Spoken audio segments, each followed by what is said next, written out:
You are listening to episode 32 of the Unapologetic Show with Dr. Bobby Conway, the One Minute Apologist. I'm your host, Tim Hall. Today we're going to be tackling the subject of guilt and shame.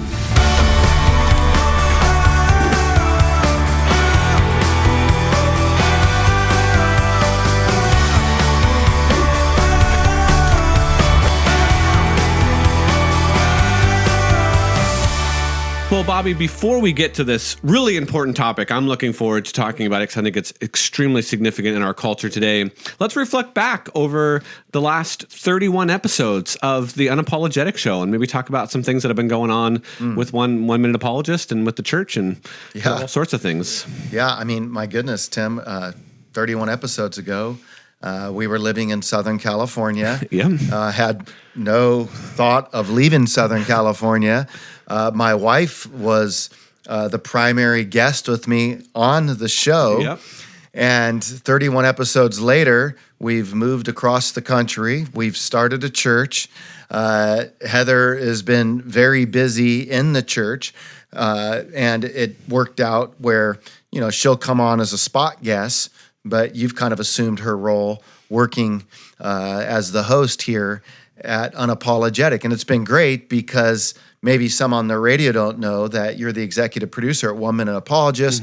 We've been working together for quite some time now. I was flying from the West Coast to the East Coast to see you.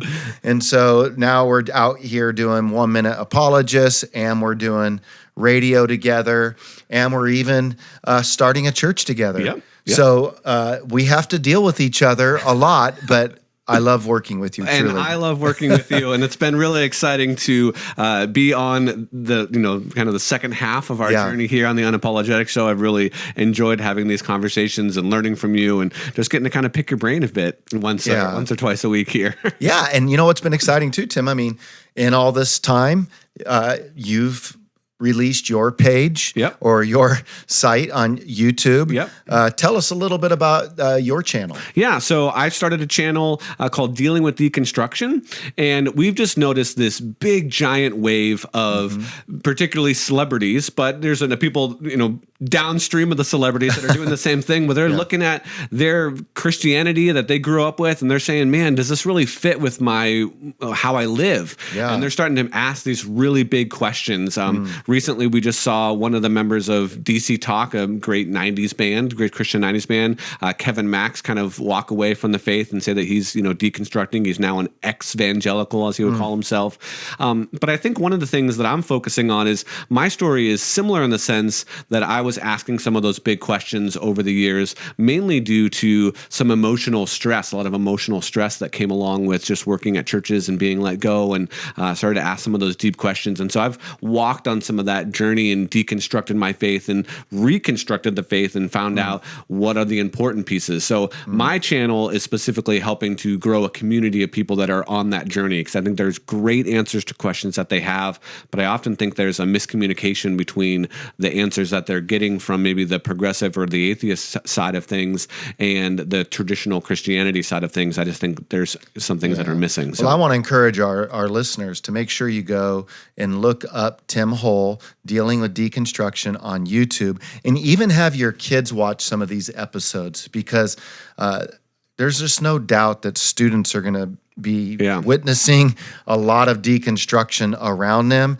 And I think that your particular channel can be a great resource for students and for parents to be able to watch some of these episodes, to subscribe and check out what's going on. Well, I really appreciate that. So we did want to talk, again, we are going to get to guilt and shame, but we did want to talk a little bit about some of just the financial needs, some of the resources that it takes to kind of carry One Minute Apologist on. So maybe you could outline some of those things and just, talk about that for a second. I mean, so I would just want to say that if you've been listening to our program and you appreciate it, or if you're checking out One Minute Apologist, our YouTube channel and our podcast, we would love if you would consider jumping aboard our support team and just helping us do what we do. I can say that, we're just so excited about equipping people with tools for apologetics, and we've given about 1,200 videos. Yeah. And I tell you, the ministry would not take place without the help of generous supporters. And so we have ways that you could, jump aboard and be a monthly supporter, or you could give a one-time gift or a one-time gift plus monthly support. Maybe some of you have been out of church for quite some time with COVID, and you're not really sure where church is going to go, and you're behind on your giving significantly, and you would love just to make a real big impact in a ministry. I would say please consider supporting 1 Minute Apologist, because a lot of times, and I think this is a huge need, we give to the hungry, or we give to adoption or things like that, and it's a lot easier to give to that felt need. But I think with deconstruction and all the things that are happening in our culture, to support apologetic ministries is a real important part of our giving, because we're fighting to keep Christianity orthodox. And so this is the first time even doing this radio show I've ever asked for people to really consider helping us, but it would mean a lot, and our ministry could use the help. We were fortunate to get the Paycheck Protection Program in the midst of COVID, because it was been so difficult.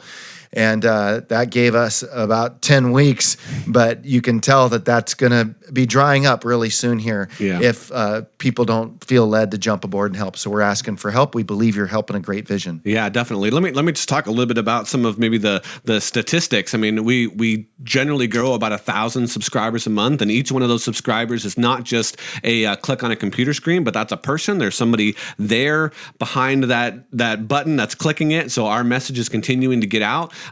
We had a wonderful guest back in September on named Monique Dusan, and she was actually on for 2 episodes talking about Black Lives Matter and critical race theory. And we cut some of those, cut some of that conversation up and put it out. And she has a short video that we did called "Being Rescued from Critical Race Theory." And that video recently just went over the 25,000 mark. We did an Unapologetic episode recently where we responded to Colby Martin as a progressive Christian. That video has almost 11,000 views on it. We had Adam Coleman on, who's a fellow YouTuber friend of ours, back in September, where he talked about what is wokeism, what does it mean to be woke, and that video is almost at 10,000 views. And that's just a small snippet. I mean, we have what is the categorical imperative video that you did several years ago that I think is close to 100,000 views at this point, if I'm if my memory serves me correct. So this ministry is impacting people all over the world. And so I just talked about some of the big numbers. Daryl is someone that hangs out on the chat often. Moreland, I get emails from Moreland on the daily, letting us know that he's checking us out, our channel, and how we've helped him. And there's other people that comment on a regular basis that are a part of our community that are being positively affected. So yes, giving to the 1 Minute Apologist not only will help those numbers grow and help this ministry continue, but it will continue to impact those lives for years and years and years. I'll tell one more story and then hopefully we'll get to our, but that's just so fun for me.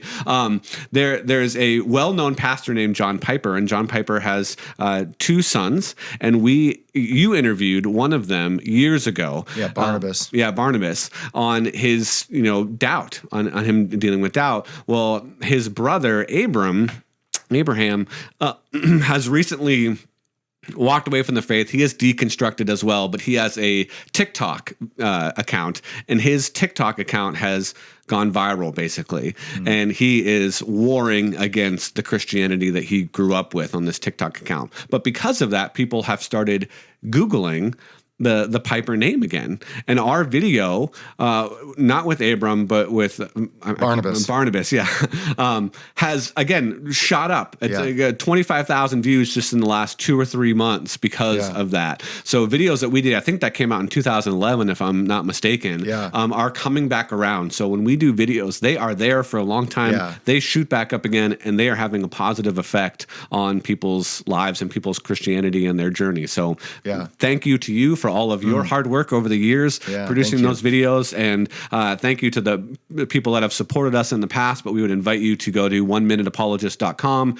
Right in the upper right-hand corner of our website, whether you're on mobile or whether you're on desktop, you can click donate, and there's a form you can go ahead, and it's pretty self-explanatory to jump on our support team. Yeah, that's right. So we hope you do. Yes. So let's get to our topic that we have today, because this is a fantastic topic. You, Bobby, recently finished up your second PhD.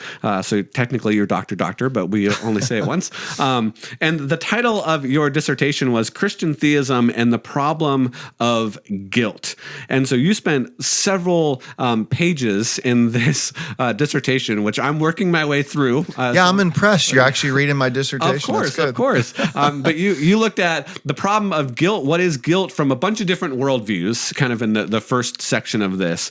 And guilt and shame are such a prominent thing in our culture, something that people are not necessarily dealing well with, which is leading to mental health issues, which we'll discuss in a little bit.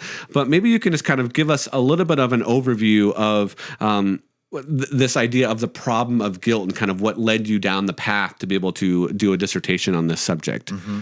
Well, I think the problem of guilt is that it's a universal problem. Yes. Cross-culturally, throughout time, people have recognized this concept of guilt. Mm-hmm. And I would kind of just define guilt as, the breaking of a perceived moral law. Okay. And I put perceived because, that might be a true moral law or it might not be, depending upon one's worldview. Okay. And so sometimes people break a perceived moral law and they end up with pseudo guilt or false guilt. Some people break a true moral law and they're actually guilty, and we can get into some of this. But the problem of guilt is that it's systemic, it's ubiquitous, it's worldwide, and it has impacted people in a horrific kind of a way. Yeah. It has kept people awake at night. It has caused people to be paranoid.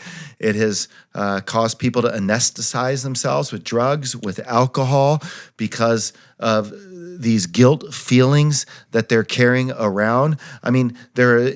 Guilt can attach itself to you like a damp set of clothes. And it can make one's life miserable and messed up. And a lot of times people don't know what to do with their guilt. Yeah. So they end up, drowning themselves in addictions and other things to try to quiet the voice of guilt. And so there's lots of questions that emerge out of this problem. Yeah. And we'll get into some of that. Yeah. So maybe you could start by just outlining, you mentioned them briefly. What are the different types of guilt that you found during your research? Well, there is, for example, there's survivor guilt. Okay. So what is survivor guilt? Survivor guilt would be you go to war and you come back as a soldier, yet many of the people that you loved and fought with died and they didn't come back. Yeah. So you have a sense of survivor guilt. There could be a collective guilt. We see this going on today with critical race theory, right? Like all white people are guilty of racism. You're collectively guilty. So there could be like, what is a collective guilt? Now, I'm just saying that that's an example of it. That whether that's true or not is another discussion. Yeah, head back and listen to our critical race theory episode. Yeah, exactly. I could see some people going, well, so I anticipate that and say this isn't the place. But the kind of guilt that I deal with in my work is moral guilt. Moral guilt, the kind of guilt that attaches itself to us after we violate some perceived moral law. And when it does attach itself to us, that can really do a number on us. Now, so there's different types of guilt, but then there's like distinguishing guilt, like pseudo guilt versus actual guilt. Okay. So pseudo guilt will be another type of guilt, but it's not real. There's people who feel perpetually guilty for something that they never did wrong. Yeah. Like how many moms do you know that feel guilty because maybe their kids made some decisions and they feel like, well, had I just done it this way or had I just did this?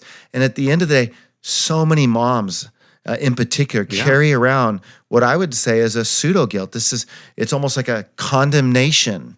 But then you want to distinguish between pseudo guilt and actual guilt. Right. So like actual guilt would be, like I took somebody's life. Yeah. Right? So like the mom who lets her child go off to college, and the child got to drive to college. Yeah.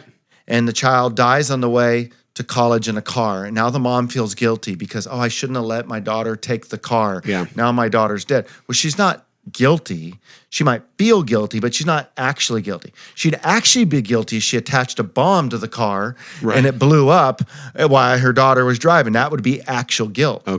Okay. So now we're talking about like the different types of guilt, but then we're talking about how to distinguish between actual guilt and, pseudo guilt. But then once you get to actual guilt, you even want to make another distinction between like guilt feelings and a guilt violation, because it's possible that you are guilty. You blew the car up, but you don't feel guilty. But it's also possible to feel guilty for something. Like my child got in a car accident, but you're not guilty. Because there wasn't a bomb there.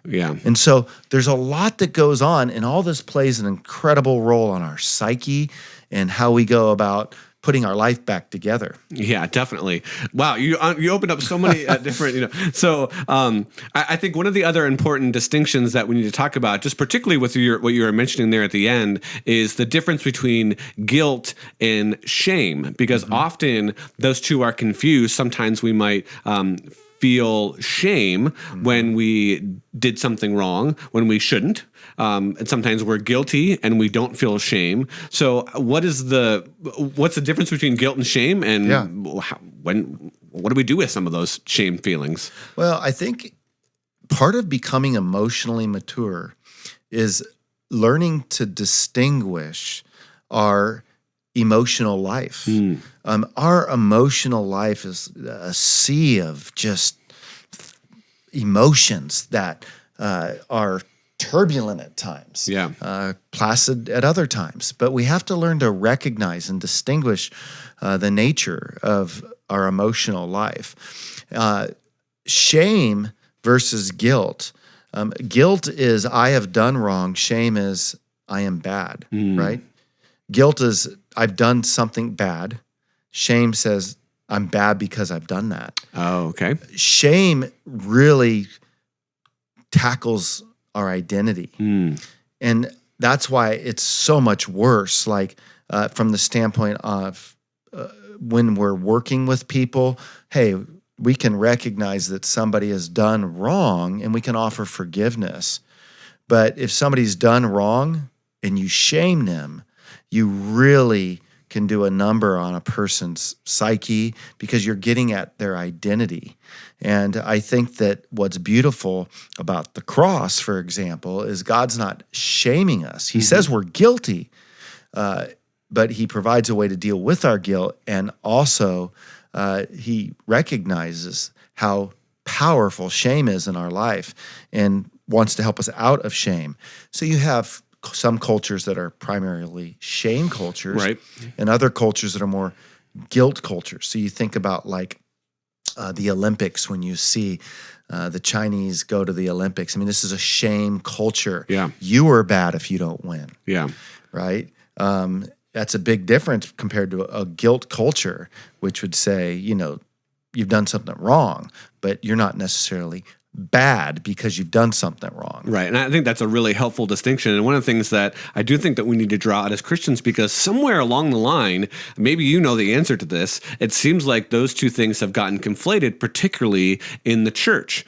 So I don't know if it's the common mantra of like hate the sin, love the sinner that, this has been going on. But I think it's something that I would love to get your insight on here, because there are some things where we have done wrong. We are sinners, Romans 3. But some of us feel that we have guilt because of our sin, right? But then other people feel shame. And so what role has the church play, or what role can the church play in distinguishing those two things and saying, yes, you have messed up, right? Yes, you have sinned, whatever the situation is, but you don't feel shame. And why do you feel like those two things often get conflated in the church? I think probably the bigger thing is because people don't properly distinguish between shame and guilt, you'll get some people, because they don't want people to feel shamed. Yeah. And as a result, they seek to eliminate the guilt. So you take the LGBTQ, for example. We in the church shouldn't want to shame the LGBT community. Right. But the solution shouldn't be to say that you're not guilty if you're acting outside of God's biblical plan of sexuality. Yeah. So I think in our attempt to not shame people, what we end up doing, because we don't have a proper, clear definition to distinguish between guilt and shame, is, well, we end up basically saying, oh, and you're not even guilty. Okay. Does that make sense? Yeah, that makes sense. And that becomes a real problem. Now, you get some people who are happy to tell you that you're guilty and you ought to be ashamed of yourself. Right. Right? Now, I do think that there's an element, like, for example, there is a proper place for shame. Okay. But I think it needs to leave quickly. Yeah. Like, if I had an affair on my wife, I'm guilty. But there is an element where I should be ashamed of myself for that. Like, that was a horrible thing. Yeah. But you can't live in that shame because it'll just tear you up to the core. And so you've got to move toward a solution. Yeah. Well, and okay, so let's talk about solutions here. There is kind of the Christian solution, and there's kind of like the secular, the world solution. So let's start with the world solution. What's the world solution to guilt? It's not a one-size-fits-all. Yeah. I mean, if you're looking at Nietzsche or Freud, or if you're looking at Darwin, or you're looking at modern-day neuroscience, you will end up with different ideas to the solution. But I think it typically is going to look like, hey, let's lower the moral standard. So you're feeling guilty because you violated some perceived moral standard. So let's just reduce that standard down. You're feeling guilty because you've been having sex outside of marriage. Well, what do you do with your guilt? Well, just say that there's sex outside of marriage is okay. Yeah. Now you're no longer guilty. Right. Well, don't you wish it was that easy? Okay. It's not that easy. You're feeling guilty because you you robbed a bank. Yep. And you're keeping that secret. Well, what do you do with your guilt? Well, just realize that stealing's not wrong. You did it because you needed money for your family. Yeah. So in other words, you try to justify your guilt by talking yourself into the fact that the action that caused the guilt to begin with was actually okay. Yeah. Whereas on Christianity, we need to recognize our guilt. Like, we can't lower the standard. Yeah. But neither can we attain the standard, because all fall short, as you just mentioned in Romans 3. So what we do then is we realize that Christ dies for all of the things that have caused us guilty, and all of our guilt is placed upon him on the cross. And when we believe in Jesus, the moral gap that all of us have failed to fill through our moral performance, and the immorality that we've all lived that has caused us guilt, when we believe in Jesus, his righteousness is applied to us. So Christianity then offers a solution that actually deals with the real guilt and doesn't say that, oh, I wasn't really guilty, or doesn't try to lower the moral bar. It keeps the moral standard right where it is, provides a Savior who meets that standard, and then allows us to be forgiven on his account. Excellent, excellent. Well, there is so much more that we could go into when it comes to guilt. We literally just scratched the surface at the end of this episode here. But I do want to mention, if you are checking us out on the radio, to head on over to our YouTube channel, youtube.com/One Minute Apologist. You can like this video, subscribe to our channel, click the little notification bell there, and that will help keep you informed as new resources come available. As we mentioned at the beginning of the show, we would invite you to partner with us financially. You can do that at oneminuteapologist.com, and then click on donate in the upper right-hand corner. And with that, we will see you on the next episode of the Unapologetic Show.